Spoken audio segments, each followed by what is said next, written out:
Hello everyone, welcome back my channel. Kamala Harris gets good sign in swing states, new poll shows. In just over a week since launching her presidential campaign, Vice President Kamala Harris has closed the gap to former President Donald Trump across 7 key swing states, according to one recent poll. Voters in Arizona, Georgia, Michigan, Nevada, North Carolina, Pennsylvania, and Wisconsin were surveyed for a Bloomberg News and Morning Consultant poll between July 24 and 28 on who they would vote for between Harris and Trump if the 2024 election were held today.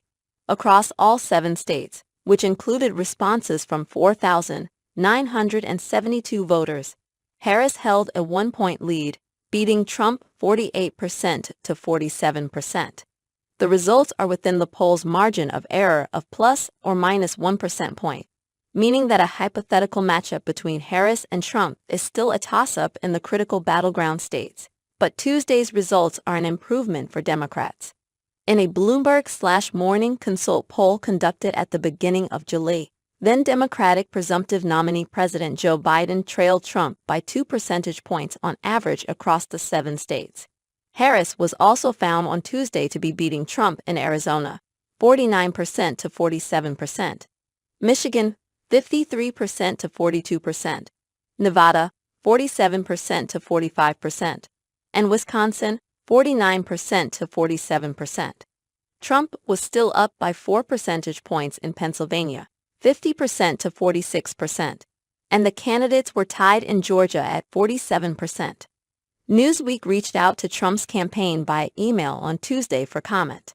The vice president has enjoyed immense momentum behind her presidential bid since Biden stepped aside last weekend, and several polls have shown her closing the margin to Trump, who was leading in national polling in the weeks leading up to Biden suspending his re-election campaign. In a Morning Consult poll conducted from July 26 to July 28, Harris was also found to be more popular among registered voters than Biden or Trump throughout the 2024 election.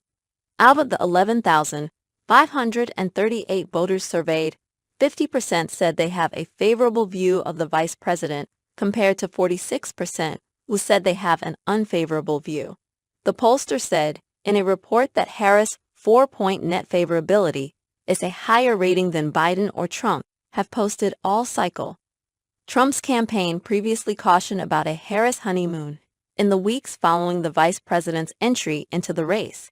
In a memo circulated to reporters, Tony Fabrizio, GOP pollster and senior advisor on Trump's campaign, said that the momentum for Democrats would be temporary, adding that the fundamentals of the race stay the same. The Democrats deposing one nominee for another does not change voters' discontent over the economy, inflation, crime, the open border, housing costs, not to mention concern over 2 foreign wars. Fabrizio wrote, "Before long, Harris' honeymoon will end and voters will refocus on her role as Biden's partner and co-pilot."